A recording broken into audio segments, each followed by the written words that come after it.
નમો લોહે સૌહરિહંતાણમ નમો લોહે સૌહૃદાનમ નમો લોહે સૌઆયર્યાણમ નમો લોહે સૌજયાણમ નમો લોહે સૌત્રિકાવતી શ્રાવણમ ઓમકારમિંદુ સંયુક્ત નિત્યમ જયંતિ યોગિના કામદમ મોક્ષદો છે ઓંકારાય નમો નમઃ મંગળમ ભગવાન મંગળમ ગૌતમોર્મિ મંગળમ કુંકુંદારી વિજેન્દ્રમોષ મંગળમ નમઃ સમયસારાય સ્વાનુભૂત્યા ચકાસ્તે સ્વભાવાય ભવાય સર્વમાં વિભાવ નિયુત નિરાકાર. અધ્યાત્મ પ્રેમી પંડિત શ્રી દૌલતરામજી કૃત 6 ઢાળા અને 6 ઢાળા ઉપર પૂજ્ય ગુરુદેવ કાનજી સ્વામીના પ્રવચનો સહિત આપણે 6 ઢાળાનો સ્વાધ્યાય કરી રહ્યા છીએ. એમાં પહેલી ઢાળની અંદર પણ પહેલી 10 ગાથા સુધી સ્વાધ્યાય પૂરો કર્યો છે. પહેલી ઢાળની પહેલી 10 ગાથા સુધી સ્વાધ્યાય પૂરો કર્યો છે. હવે આજે 11મી ગાથેથી આગળ સ્વાધ્યાય લઈએ છીએ. અહીંયા નરક ગતિના દુઃખોનું વર્ણન ચાલી રહ્યું છે 4 ગાથા દ્વારા. પંડિત દૌલતરામજીએ નરક ગતિના દુઃખોનું વર્ણન કર્યું છે. તો એ આગળ આપણે લઈએ છીએ. 11મી ગાથા. નરકમાં અન્ય નારકીઓ, અસુરકુમાર તથા તરસના પ્યાસના દુઃખો એનું વર્ણન 11મી ગાથામાં કરે છે. તો કહે છે કે તિલ તિલ કરે દેહ કે ખંડ, અસુર બિડાવૈ દુષ્ટ પ્રચંડ, સિંધુ નીર તઈ પ્યાસ ન જાય, તો પણ એક ન બુંદ લહાય.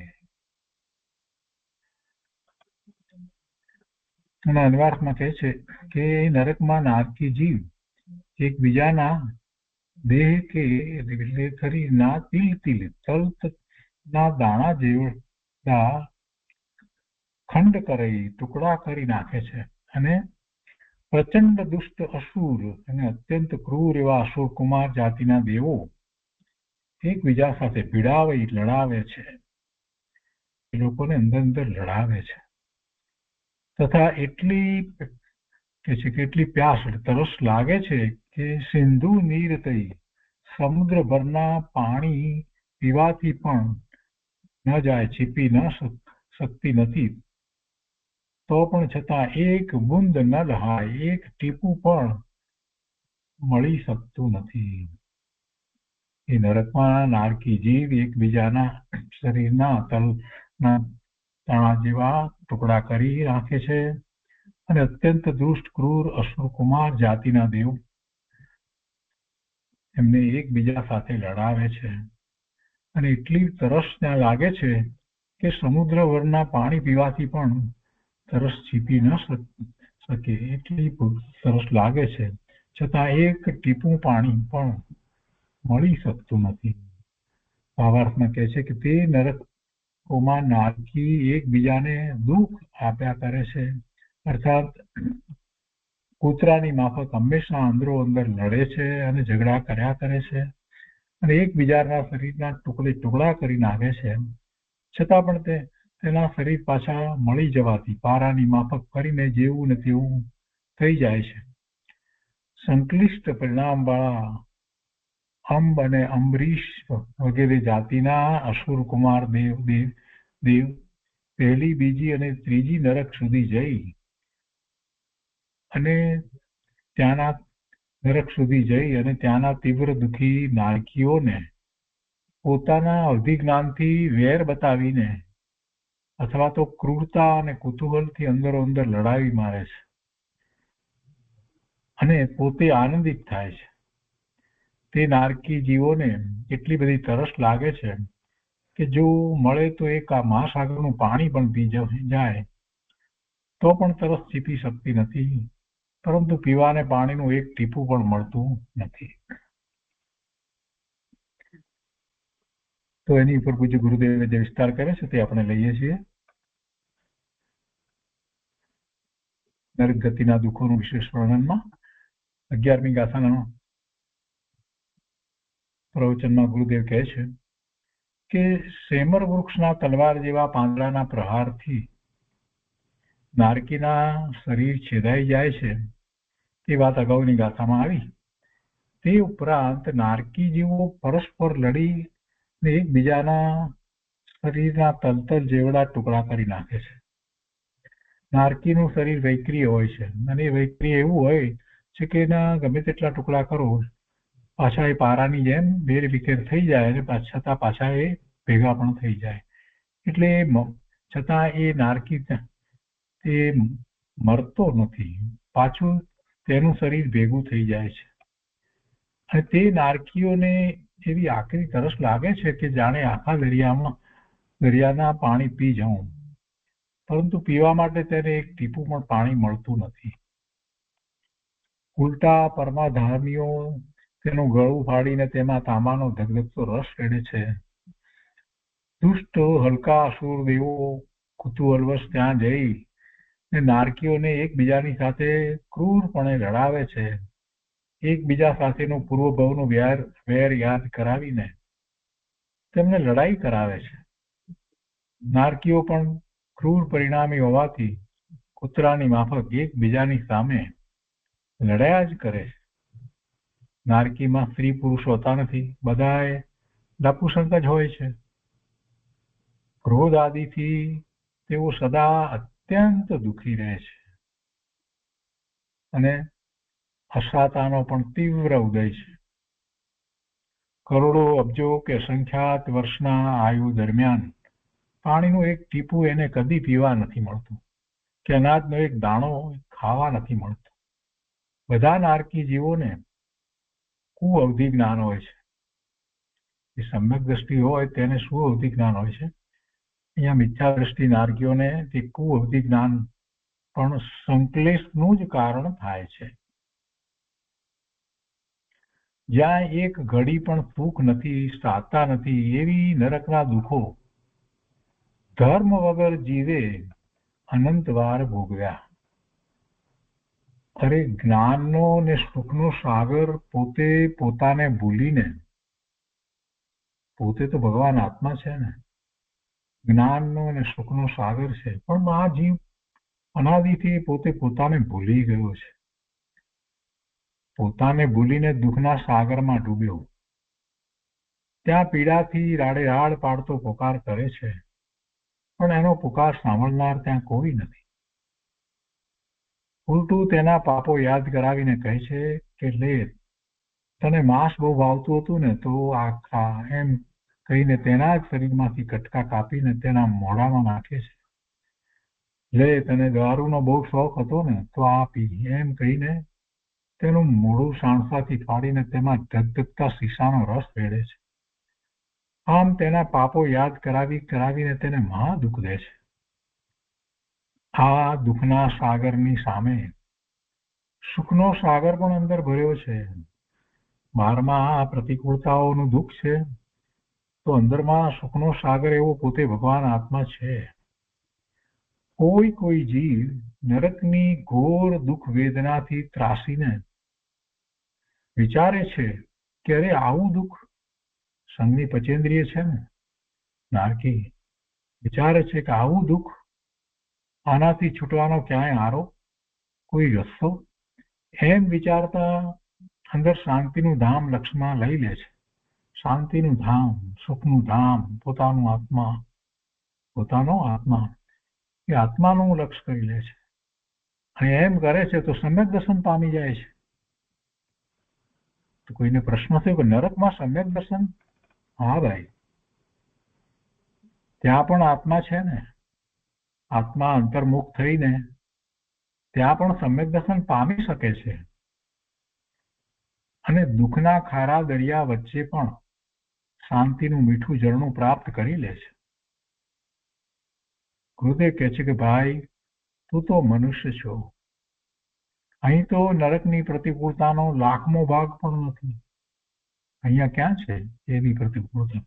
એ પ્રતિકૂળતાનો લાખમો અંશ પણ નથી, લાખમો ભાગ પણ નથી.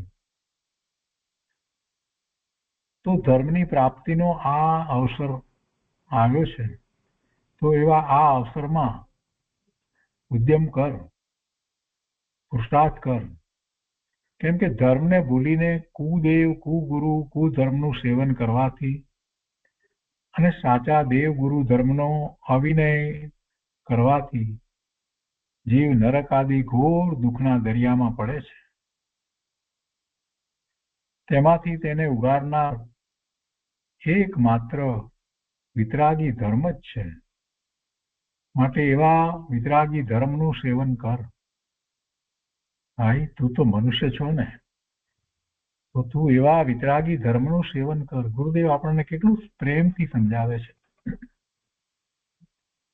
ગુરુદેવ કહે છે કે ભાઈ, અજ્ઞાનથી તે પાપ તો અનંતવાર કર્યા ને તેના કડવા ફળ પણ અનંતવાર ભોગવ્યા, પણ એક વાર તારા ચૈતન્ય ગુણને ઓળખીને આનંદ રસને ચાખ. તું ચૈતન્ય મહાપ્રભુ છો ને, તારા ચૈતન્ય ગુણને ઓળખીને સુખ શાંતિ આનંદના રસને ચાખ.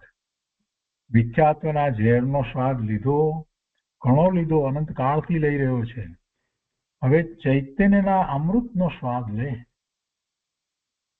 જ્ઞાની પુરુષો કેવી વાત કરે છે. જો વર્તમાનમાં આ જીવને કેટલી બધી મલિનતા છે, કેટલો અધર્મમાં પડ્યો છે, તો એ પ્રેમથી સમજાવે છે કે ભાઈ, તું તો ચૈતન્ય સ્વરૂપ ભગવાન છો. તેવા ચૈતન્ય ગુણને, તારા ચૈતન્ય ગુણને ઓળખીને, તારા સ્વરૂપને ઓળખીને તું આનંદનો રસ ચાખ. કોઈ મહાપુરુષો ક્યારેય કોઈ જીવનો તિરસ્કાર નથી કરતા. એમને તો કરુણા જ હોય છે. વર્તમાન પર્યાયમાં મલિનતા હોય, ગમે તે હોય, પણ મહાપુરુષોની કરુણાનો પાર નથી. ક્યારેય કોઈ મહાપુરુષો જીવોની વર્તમાન પર્યાય એવી હોય તો પણ તિરસ્કાર કરે એવું હોતું નથી. ઉલટું યાદ કરાવે છે. અનંત સુખ સ્વભાવને ભૂલી અનંતનું બંધી મિથ્યાત્વ આદિ ભાવો સેવીને નરકમાં ગયો એટલે ત્યાં દુઃખ પણ અનંતું છે. અનંત સુખનો અનાદર. આ બાજુ અનંત સુખનો અનાદર કરે છે તો તેની સામે અનંત દુઃખ પ્રાપ્ત થાય છે. આમાં ક્યાંય એવી લાગવગ ચાલે એવું નથી કે પોતે કરેલા પાપોથી જીવ છૂટી જાય. એવું કઈ થતું નથી. કોઈ ન્યાયાધીશની જરૂર નથી, કોઈ ન્યાય કરનારની જરૂર નથી, કોઈ એવી ઐશ્વરી શક્તિ જ નથી કે કોઈ એવો ઈશ્વર નથી કે જે બધું નિયમન કરે અને પાપીઓને શિક્ષા કરે. આવી તો કોઈ વાત હોતી જ નથી. ખૂબ વાતને સમજવાની જરૂર છે. જગત આખું સ્વયં સંચાલિત છે. જીવ માત્ર અને છ દ્રવ્યો બધા પોતે પોતાનું પરિણમન કરે છે. અને જીવનું જે પરિણમન થઈ રહ્યું છે એ પરિણમન એને જીવે પોતે સમજવાની જરૂર છે, જાણવાની જરૂર છે. કેમ કે એ જ જ્ઞાન સ્વભાવી છે. પાંચ દ્રવ્યો તો ક્યાં જ્ઞાન સ્વભાવી છે, એને તો ક્યાં ચેતના છે. અહીંયા કે છે કે અનંત સુખનો અનાદર તો તેની સામે અનંત દુઃખ. આમાં ક્યાંય એવી લાગવગ ચાલે એવું નથી કે પોતે કરેલા પાપોથી જીવ છૂટી જાય. હા, ધર્મના સેવન વડે પાપનો નાશ થઈ જાય છે. ધર્મના સેવન વડે પાપનો નાશ થઈ જાય છે. સમ્યક્ત્વના સેવન વડે અનંતા પાપો એક ક્ષણમાં નષ્ટ થઈ જાય છે. મુનિઓ ઉદીર્ણા કરે છે ને, કર્મ ઉદયમાં આવે એ પહેલા એને ખેરવી નાખે છે. દુઃખમય સંસાર પરિભ્રમણમાં આવો ધર્મ પામવો જીવને બહુ દુર્લભ છે. બહુ દુર્લભ છે. આવો ધર્મ મળવો બહુ દુર્લભ છે. આપણા આવો ભાગ્ય, આપણને જૈન દર્શન મળ્યું, ગુરુદેવ જેવા સમજાવનારા મળ્યા અને આટલા શાસ્ત્રો મળ્યા. દુઃખમય સંસાર પરિભ્રમણમાં આવો ધર્મ પામવો જીવને બહુ દુર્લભ છે. એટલે જ બોધિ દુર્લભ ભાવનાની વાત આચાર્ય ભગવાને કરી છે ને. પણ દુઃખથી છૂટવું હોય તેણે એ ધર્મ પ્રગટ કર્યા વગર છૂટકો નથી. ભલે દુર્લભ છે પણ એ ધર્મ એને પ્રગટ કરવો જ રહ્યો. ધર્મ વિના બીજું કોઈ દુઃખમાંથી ઉગારનાર નથી. માટે ગુરુદેવ કહે છે કે સર્વજ્ઞનો ધર્મ સુષણ જાણી આરાધ આરાધ પ્રભાવ હાણી અનાથ એકાંત સનાથ થાશે એના વિના કોઈ ન બાહ્ય સાહસે. સર્વજ્ઞે કહેલા ધર્મને જે સેવતો નથી તે કુધર્મના સેવનને છોડતો નથી. સર્વજ્ઞનો ધર્મ જાણી અને એની આરાધના કર. જે સર્વજ્ઞે કહેલા ધર્મને સેવતો નથી, માનતો નથી, શ્રદ્ધતો નથી અને કુધર્મના સેવનને છોડતો નથી, કુદેવ કુગુરુ કુશાસ્ત્રને માને છે એને છોડતો નથી, તે જીવ ઘોર દુઃખના દરિયામાંથી કેમ કરીને બહાર નીકળશે? જીવે દુનિયાના નિષ્પ્રયોજન પદાર્થોની પરીક્ષા કરી, નિષ્પ્રયોજન પદાર્થોની પરીક્ષા કરી, આખું જીવન એમાં વિતાવી દીધું. આ ફિઝિક્સ ને કેમેસ્ટ્રી ને મેડિસિન ને સાયન્સમાં આમાં ને તેમાં ને બધું આખું જીવન એમાં વિતાવી દે છે. નિષ્પ્રયોજન પદાર્થોની પરીક્ષા કરીને એમાં ને એમાં ગોઠવણી વગેરે કરવામાં વાસ્તવમાં એ કઈ કરી શકતો નથી. એ એમ માને છે કે એ કરે છે. વાસ્તવમાં જે થવાનું છે તે જ થઈ રહ્યું છે. છ દ્રવ્યો પોતાનું સ્વતંત્ર પરિણમન કરી રહ્યા છે. એમાં આ જીવ કલ્પના કરે છે કે હું આ કરું છું, હું શોધખોળ કરું છું, હું સાયન્સમાં આમ કરું છું ને તેમ કરું છું. કોણ કરે? વસ્તુ સ્વરૂપ જ એવું નથી કે કોઈ કોઈનું કાંઈ કરે, પણ છતાંય જીવો એમાં ને એમાં એ નિષ્પ્રયોજન પદાર્થોની પરીક્ષા કરી એમાં ને એમાં રાજા રહે છે, પણ પોતાના હિત અહિતનો વિવેક કરતા નથી. ગુરુદેવ કહે છે કે એને પોતાના હિત અહિતનો વિવેક ન કર્યો. પોતે કોણ છે? પોતે શુદ્ધ આત્મા છે, સિદ્ધ સમાન છે, પૂર્ણ છે, પવિત્ર છે, અનંત ગુણનો પિંડ છે, સુખનું ધામ છે. એનો નિર્ણય જ નથી થયો, એનો વિચાર નથી કરતો કે છે કે પોતાના હિત અહિતનો વિવેક ન કર્યો. જો કુદેવ કુગુરુ કુધર્મને અને સુદેવ સુગુરુ સુધર્મને પરીક્ષા કરીને ઓળખે તો સત્યની ઉપાસના વડે સમ્યક દર્શન થાય. કયા કુદેવ ગુરુશાસ્ત્ર છે અને કયા સુદેવ ગુરુશાસ્ત્ર સુધર્મ છે એને પરીક્ષા કરીને ઓળખે તો એને સત્યની સમજ પડે, અને સત્યની સમજ પડીને પછી એવી ઉપાસના વડે સમ્યક દર્શન થાય અને દુઃખ મટે. ગુરુદેવ ફરીથી પ્રેમથી સમજાવે છે, ભાઈ આ તારા નરક આદિ દુઃખોની કથા તેનાથી છૂટવા માટે તને સંભળાવાય છે. કંટાળો ન બતાવીશ. આ વાત જે કરવામાં આવે છે, દુઃખની વાત તને સમજાવવામાં આવે છે કેમ કે તને દુઃખોનો ખ્યાલ નથી. તું ક્યાંક એવી રીતે રોકાઈ રહ્યો છો એટલે તને ખ્યાલ નથી, અને ભવિષ્યમાં એવા જ દુઃખમાં તું પડવાનો છો એટલે તને આ કથા સંભળાવવામાં આવે છે. જો ચેતી જા તો એવા દુઃખનું નિવારણ થઈ જાય. ગુરુદેવ કહે છે કે સ્વયંભૂ રમણ દરિયાનું પાણી જે અસંખ્ય યોજનમાં વિસ્તરેલું છે ને સ્વાદમાં મધુર છે, તે બધું પાણી પી જાઉં તો પણ જાણે કે મારી તૃષા નહીં મટે. એટલી તો જેની તૃષા છે. કોની તૃષાની વાત છે? નરકના જીવની.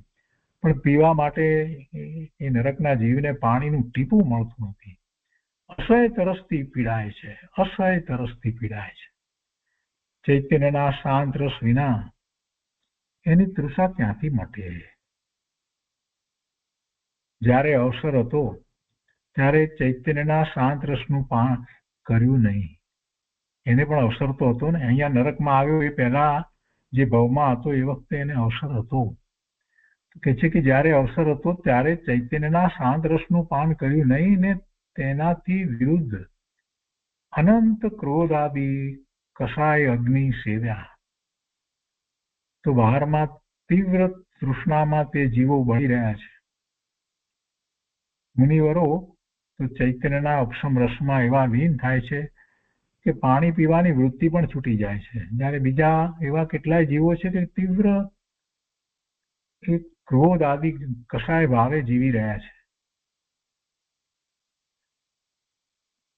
એની સામે મુનિઓ મુનિઓ તો ઉપશમ રસમાં લેવા લીન થાય છે કે એમને તો ખાવાની તો વાત એક બાજુ રહી, પણ પાણી પીવાની વૃત્તિ પણ છૂટી જાય છે. અહીંયા તો આ જીવ જરાક માંદો પડ્યો હોય અને પાણી માગે ને પાણી લાવતા જરાક મોડું થઈ જાય એના સજનથી, તો ત્યાં તો ક્રોધથી ધુઆ ફુઆ થઈ જાય છે કે બધા ક્યાં મરી ગયા, કેમ કોઈ મને પાણી આપતું નથી. અહીંયા તો આપ છે, પણ એ યાદ કરે તો એને ખબર પડે, યાદ કરવાનું એટલે એને તો ક્યાં યાદ છે.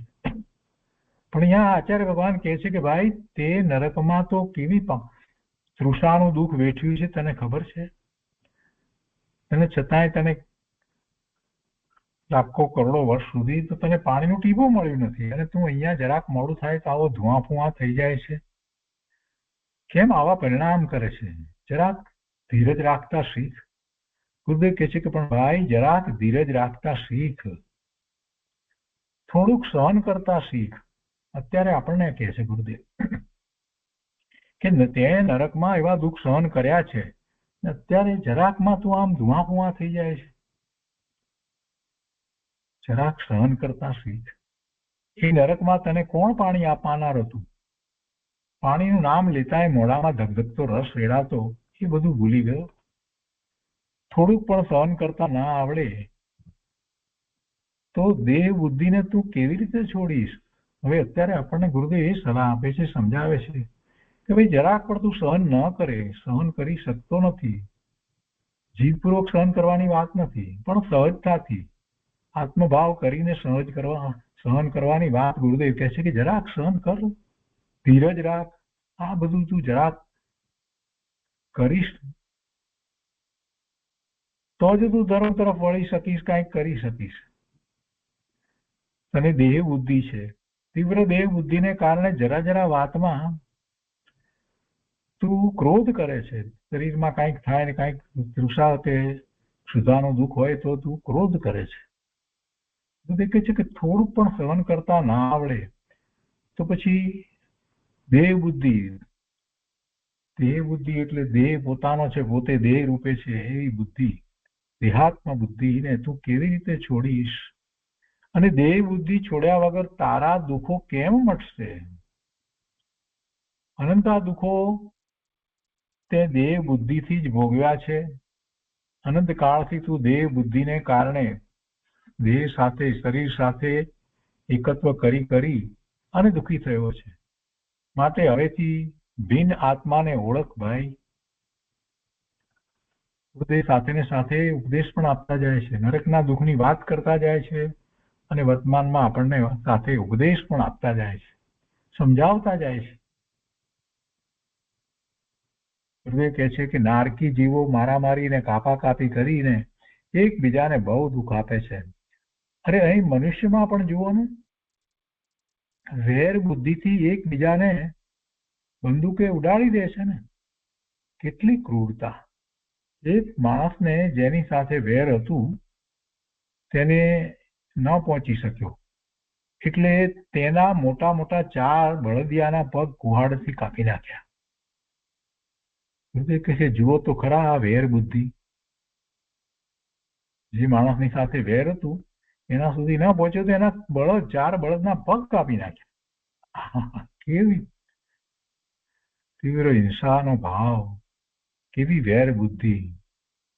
અને આવા જીવો નરકમાં જઈને ત્યાં પણ વેર બુદ્ધિથી એકબીજાને ક્રૂરપણે મારે છે.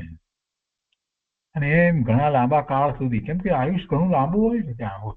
પહેલી નરકે ઓછામાં ઓછું 10,000 વર્ષનું આયુષ, ઓછામાં ઓછું, અને એ પણ પહેલી નરકે.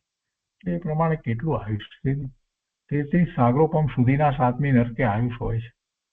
એટલો બધો કાળ સુધી વેર બુદ્ધિ, ક્રોધ આ બધામાં રહે એ જીવનું શું થાય? ગુરુદેવ કહે છે કે લાંબા કાળ સુધી મહાદુઃખો ભોગવે છે. માંડ ત્યાંથી બહાર નીકળ્યો, ત્યાં બધું ભૂલી ગયો અને પાપ કરી ને ફરી પાછો અસંખ્ય વર્ષ નરકમાં જઈ પડ્યો. એવું જ થાય છે. કોઈ જીવ નરકમાંથી અસંખ્ય વર્ષે નીકળીને વચ્ચે માત્ર અંતર્મૃતમાં બીજો ભવ કરી આવે, અંતર્મૃતમાં આંતરે ફરી પાછો અસંખ્ય વર્ષ નરકમાં જાય. માત્ર અંતર્મુહૂર્ત બહાર નીકળ્યો તેમાં એવા તીવ્ર સંકલેશ પરિણામો કર્યા. સંકલેશ પરિણામ તીવ્રતા પૂર્વકના અંદરમાં જે ભાવ છે, સંકલેશ પરિણામ, એમાં ક્યાં કોઈને મારવા કરવાની જરૂર છે? પોતાના સંકલેશ પરિણામ છે એ જ એને નરકમાં લઈ જાય છે. સામો માણસ મરે કે ન મરે એ સાથે એને શું સંબંધ છે? એના પરિણામ તો એ પોતે કરી રહ્યો છે. પેલાનું આયુષ્ય હોય તો એ ન મરે, પણ આને તો મારવાનો ભાવ કર્યો ને, અને જેટલી તીવ્રતાપૂર્વક મારવાનો ભાવ કર્યો, એને મારવાનો, એના કુટુંબીજનોને બધાને કેટલાયને મારવાના ભાવ કરીને સમસમીને બેસી રહ્યો હોય તો એ નરકમાં જાય, કાંઈ પણ કર્યા વગર. આપણને લાગે કે એને કાંઈ કર્યું નથી, અંતરમાં બેઠા બેઠા એને કેવા ભાવ કર્યા, એવા તીવ્ર સંકલેશ પરિણામો કર્યા કે તેના ફળમાં પાછો નરકમાં જઈને પડ્યો. ગુરુદેવ કહે છે કે જુઓ તો ખરા જીવના પરિણામની તાકાત. જીવના પરિણામ એવા છે કે જે એને ત્યાં નરકમાં લઈ જાય છે. ઊંધો પડ્યો તો અંતર્મુહૂર્તમાં 7મી નરકે જાય, અને સવળો થાય તો અંતર્મુહૂર્તમાં મોક્ષને સાધે. પુરુષાર્થની વાત છે પ્રભુ. સવળો પુરુષાર્થ કરે તો અંતર્મુહૂર્તમાં મોક્ષને સાધે છે, અને અવળા પુરુષાર્થથી 7મી નરકે જાય. નરકમાંથી નીકળી વળી વચ્ચે એક ભવ કરી પાછો નરકમાં, વળી વચ્ચે એક ભવ, બીજો ભવ કરીને પાછો નરકમાં, એમ ઉપરા ઉપરી 8 વાર વચ્ચે એક એક ભવ કરીને એમ કોઈ જીવ નરકમાં જાય 8 વાર, અને મહાન દુઃખ પામે. અને એકેન્દ્રીયમાં જાય તો એકેન્દ્રીયમાં તો એનાથી એક અનંત ગણું દુઃખ છે કે જે વ્યક્ત કરવાનું સાધન પણ તેની પાસે નથી. એકેન્દ્રીય પાસે શું સાધન?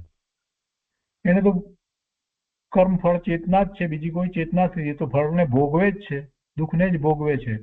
બાકી એને કોઈ ચેતના જ છે નહીં, એટલે કે જ્ઞાન ચેતના નથી, કાંઈ કર્મ ચેતના એ કાંઈ એવી નથી. એટલે ચેતના જ ગુમાવી બેઠા છે એકેન્દ્રીયના જીવો. તો એમ કે છે કે ચેતના જ ગુમાવી બેઠા છે, એટલે એને જ્ઞાનનો ઉઘાડ અક્ષરના અનંતમાં ભાગે નિગોદના જીવને, અને આ બધા એકેન્દ્રીયને પણ કેટલો ઓછો ઉઘાડ હોય છે. એટલે વાસ્તવમાં જે એનું સામર્થ્ય, જે ચેતના છે એ ક્યાં છે? એટલે એમ કહેવાય કે ચેતના જ ગુમાવી બેઠા છે. નારકીના શરીરને એ રીતે જોવા જઈએ તો શરીરને એના ટુકડા કરી નાખે, તલ તલ જેવડા કરી નાખે, વેરણ ચીરણ કરી નાખે, અને પાછા એ ભેગાય થઈ જાય, અને પાછો એ સંઘની પચેન્દ્રિય. એટલે એ એકેન્દ્રિય કરતા એની પાસે સંઘનીપણું છે, 5 ઇન્દ્રિય વાળો સંઘની જ છે. ભલે દુઃખ ખૂબ છે, બહારમાં ઘણું દુઃખ છે, સંયોગો દુઃખના છે, પણ છતાંય એને પણ ધર્મ પામવાનો અવકાશ છે. પેલા એકેન્દ્રિયને, સ્થાવરને, બે ઇન્દ્રિય, વિકલેન્દ્રિય, બધા 2 ઇન્દ્રિય, 3 ઇન્દ્રિય, 4 ઇન્દ્રિય, આ બધાને ક્યાં ધર્મ પામવાનો અવકાશ છે જ નહીં. અહીંયા કહે છે કે આ જીવ, જે નારકી, એના શરીર જે છે વિક્રિય શરીર એવા હોય કે એના ટુકડા કરે તો પણ પાછા ભેગા થઈ જાય. અખંડ આત્માની એકતાને પાપથી ખંડ ખંડ કરી નાખી, તેથી શરીર પણ ખંડ ખંડ થઈ જાય એવું મળ્યું. કેમ આવું શરીર મળ્યું? ગુરુદેવ કહે છે કે અખંડ આત્માની એકતાને પાપથી ખંડ ખંડ કરી નાખી, તેથી નરકમાં ગયો, એટલે ત્યાં એવું શરીરમાં એવું મળ્યું કે જે ખંડ ખંડ થઈ જાય એવું શરીર મળ્યું. ખંડ ખંડ થઈ જાય અને પાછું ભેગું થઈ જાય, છતાં પ્રાણ છૂટે નહીં ને મહાવેદના ભોગવે.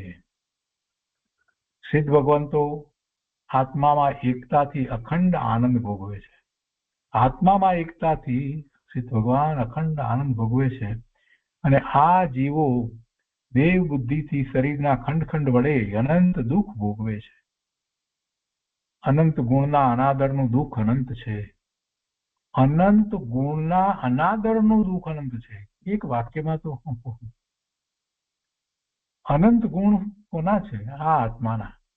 આ ભગવાન આત્માના અનંત ગુણનો અનાદર કરવો એટલે શું? પોતાના સ્વરૂપને જાણવું જ નહીં, એનો અનાદર કરવો. અને એમ કરવાથી શું થાય છે? દુઃખ સિવાય બીજું કાંઈ પ્રાપ્ત થતું નથી. એટલે અનંત ગુણના અનાદરનું દુઃખ અનંત છે.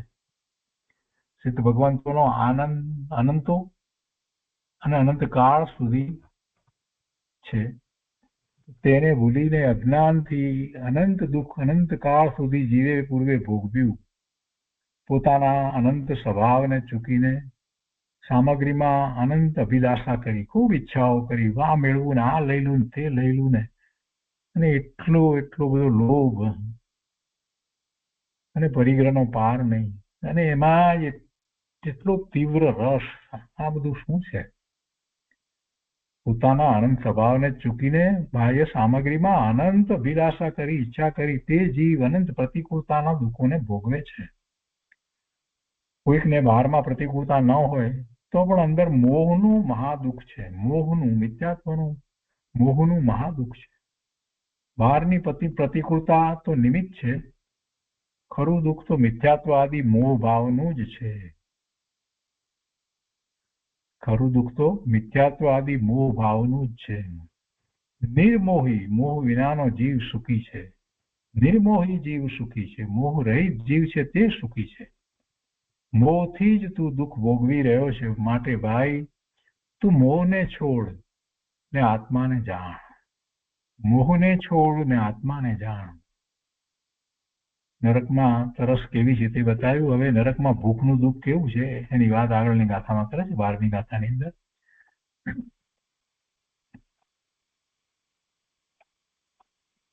નરકની ભૂખ, નરકનું આયુ અને મનુષ્ય ગતિ પ્રાપ્તિનું વર્ણન. હવે એ બધું 12મી ગાથામાં લે છે. તો કહે છે કે તીન લોક કો નાજ જુખાય, મિટઈ ન ભૂખ કણા ન લહાય, ये दुख बहु सागर लव सहे, कर्म जो गते नर गति लहे.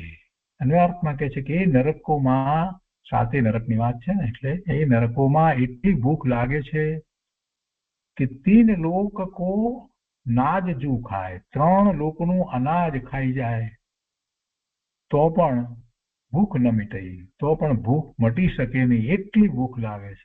3 લોકનું અનાજ ખાઈ જાય તો પણ ભૂખ મટે નહીં, એટલી ભૂખ લાગે છે, મટી શકે નહીં. પરંતુ ખાવાને કણ ન લહાય, એક દાણો પણ મળતો નથી. એ દુઃખ બહુ સાગર લવ, એવું દુઃખ ઘણા સાગરોપમ કાળ સુધી સહન કરે છે. કર્મ જો ગતિ નર ગતિ લહે, અને કોઈ વિશેષ શુભ કર્મના યોગથી મનુષ્ય ગતિ પામે છે.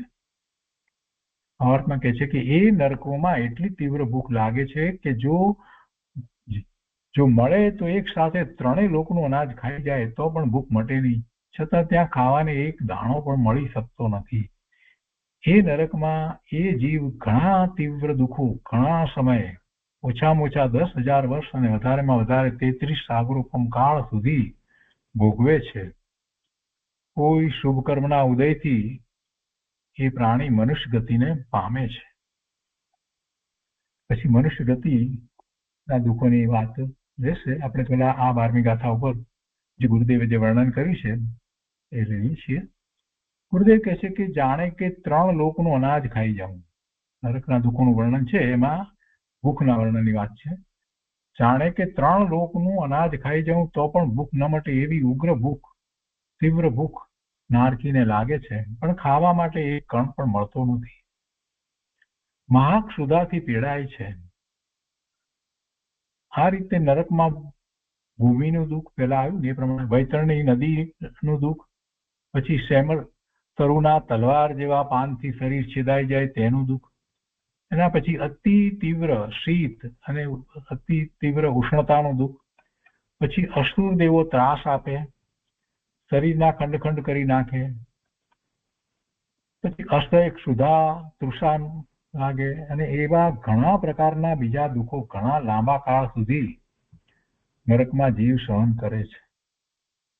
ઓછામાં ઓછા 10,000 વર્ષથી માંડી અને 33 સાગરોપમના અસંખ્ય વર્ષ સુધી એવા દુઃખો સહન કરે છે.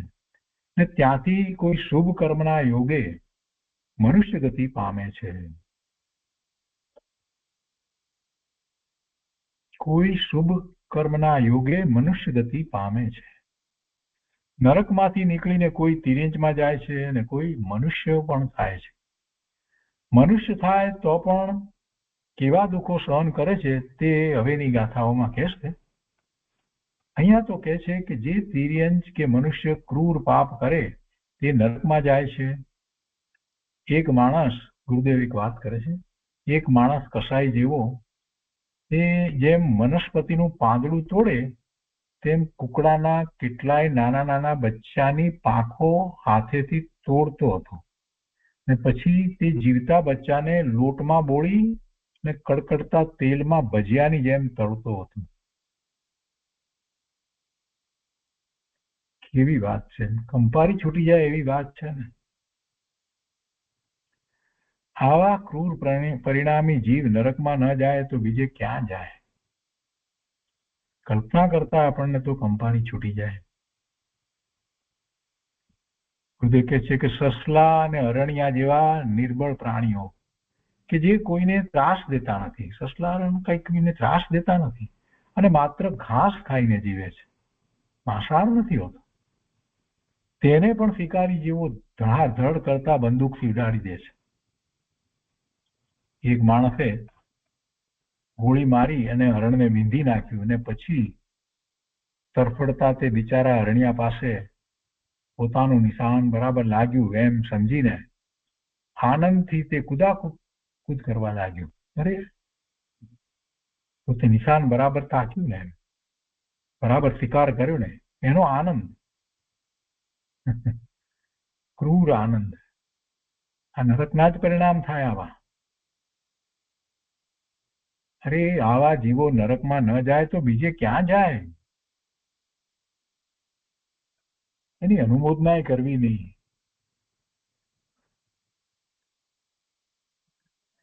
અહીંયા કહે છે વિતરાગી દેવ ગુરુ ધર્મ ઉપર ઉપદ્રવ કરનારા,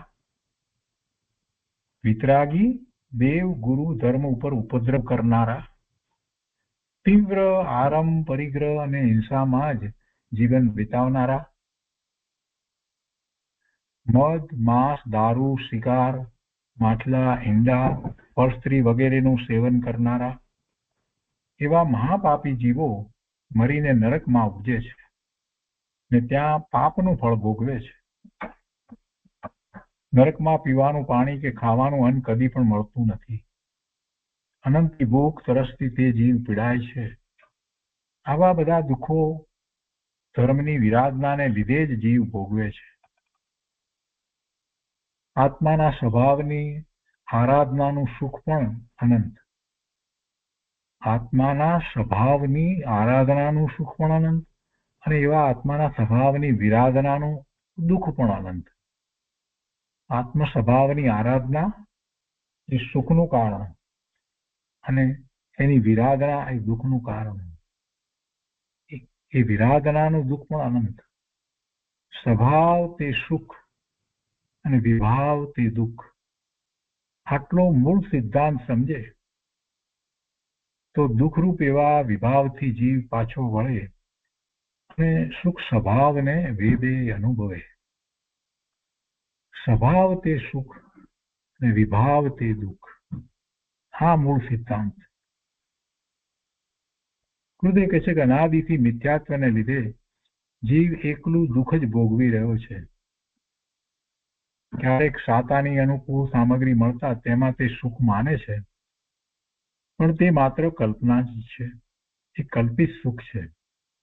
મૂળ તો એને આકુળતા હતી પદાર્થ પ્રાપ્ત કરવાની, વસ્તુ મેળવવાની. એ આકુળતાનું દુઃખ હતું. એ વસ્તુ મળી એટલે આકુળતા ગઈ, પણ એ કઈ વાસ્તવિક સુખ નથી, ખરેખર સુખ નથી.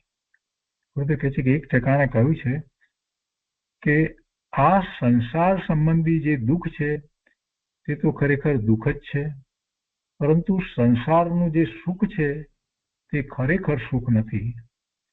તે તો અજ્ઞાનીની કલ્પના જ છે. આત્માનું સુખ એ જ ખરું સુખ છે,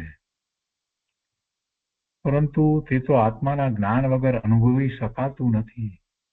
આત્માનું સુખ તો આત્માના જ્ઞાન વિના પ્રાપ્ત થાય નહીં, અનુભવી શકાતું નથી. આ રીતે અજ્ઞાની સદા દુઃખી જ છે, કેમ કે એને આત્માનું જ્ઞાન નથી એટલે દુઃખી છે. અનાજ પાણી મળે તો પણ મોહથી તે જીવ દુઃખી જ છે. સોનાની થાળીમાં મનગમતા ભોજન જમતો હોય તે વખતે જીવ દુઃખી, કેમ કે મિથ્યાત્વ છે, મોહ છે, શરીર સાથેનું એકત્વ છે, એટલે દુઃખી છે. અને નરકમાં ભાલાથી શરીર વિંધાતું હોય તે વખતે જો એ સમ્યક દ્રષ્ટિ જીવ હોય તો સુખી છે. લોકો કઈ આંખે એ દેખશે? લોકોનો દ્રષ્ટિકોણ શું છે, કેવો છે, કઈ આંખે જુએ છે? જેટલી સ્વભાવની પરિણતિ તેટલું સુખ છે. કઈ દ્રષ્ટિથી જોવાનું છે? ગુરુદેવ સમજાવે છે કે જેટલી સ્વભાવની પરિણતિ તેટલું સુખ છે અને જેટલો વિભાવ તેટલું દુઃખ છે. એ વાત સંયોગ દ્રષ્ટિ વડે સમજાતી નથી. સંયોગને જોવાથી એ વાત નહીં સમજાય. સંયોગ બહારમાં છે અને વાસ્તવમાં સંયોગ એક જ સંયોગ, એક જ જેવા સંયોગ એ જુદા જુદા જીવને એક સરખું સુખ કે દુઃખ આપી શકતા નથી. સંયોગ દ્રષ્ટિ વડે જોવાથી આમાં જીવને સુખ છે કે દુઃખ છે એનો નિર્ણય થઈ શકે નહીં. એ વાત જેટલું સ્વભાવની પરિણતિ છે એટલું સુખ છે અને જેટલો વિભાવ છે તેટલું દુઃખ છે, એ વાત સંયોગ દ્રષ્ટિ વડે સમજાતી નથી. સંયોગનો તો જીવમાં અભાવ છે. સંયોગ તો જીવની બહાર છે, પણ અજ્ઞાનીને એવી ભ્રમણા છે કે સંયોગ વગર મારે ન ચાલે. આહાર પાણીના સંયોગ વગર કે શરીર વગર હું જીવી નહીં શકું. આવી ભ્રમણાને લીધે સંયોગ સામે જોઈને તે જીવ પોતાને દુઃખી સુખી માને છે. સંયોગ પ્રમાણે પોતાને સુખી કે દુઃખી માને છે. ગુરુદેવ કહે છે કે ભાઈ, નરકમાં તે અનંતવાર ખોરાક પાણી વગર ચલાવ્યું. ખોરાક પાણી ન મળવા છતાં જીવ તો પોતાના જીવનથી ટકી જ રહ્યો છે, કઈ મરી નથી ગયો. નરકનું આયુષ, એટલું બધું આયુષ એ ત્યાં ભોગવે જ છે ને. એટલે ગુરુદેવ કહે છે કે ખોરાક પાણી ન મળવા છતાં જીવ તો પોતાના જીવનથી ટકી જ રહ્યો છે, કઈ મરી નથી ગયો. માટે પરવસ્તુ વગર મારે ન ચાલે એવી ભ્રમણા કાઢી નાખ. પરવસ્તુ વગર મારે ન ચાલે એ તારો ભ્રમ છે, ભ્રમણા કાઢી નાખ. જીવને સંયોગ બુદ્ધિ હોવાથી સંયોગની તીવ્ર પ્રતિકૂળતા દ્વારા નરક આદિના દુઃખનો ખ્યાલ આપ્યો. પણ એમાં તો સંયોગની જ વાત કરી છે. નરકના દુઃખોનો ખ્યાલ આપ્યો. કેવી રીતે આપ્યો? સંયોગ કેવા એના છે એ જ વાત કરીને ગુરુદેવ એ વાત અત્યારે આપણને કહે છે કે જીવને સંયોગ બુદ્ધિ છે એટલે એને ખ્યાલ આવે. સામાન્ય રીતે બધાને એમ જ હોય સંયોગ બુદ્ધિ હોય એટલે કેવા સંયોગ છે એ પ્રમાણે એ સમજે. એટલે એ ત્યાં નરકના દુઃખનો ખ્યાલ આપવા માટે નરકમાં જે સંયોગો છે એનું વર્ણન કર્યું. એટલે સંયોગની તીવ્ર પ્રતિકૂળતા દ્વારા નરકના દુઃખોનો ખ્યાલ આપ્યો છે. નરકમાં જીવે જે દુઃખો ભોગવ્યા તેની શી વાત? આવા દુઃખો તે તારી ભૂલથી જ ભોગવ્યા છે, કોઈ બીજાએ તને દુઃખી નથી કર્યો. માટે ભૂલ ટાળી અને ચૈતન્ય સ્વભાવની આરાધના કર. ભૂલ ટાળીને ચૈતન્ય સ્વભાવની આરાધના કર, જેથી તારા દુઃખ મટે અને સુખ થાય. આ રીતે નરક ગતિના દુઃખોનું વર્ણન કર્યું અને તેનાથી છૂટવાનો ઉપદેશ આપ્યો.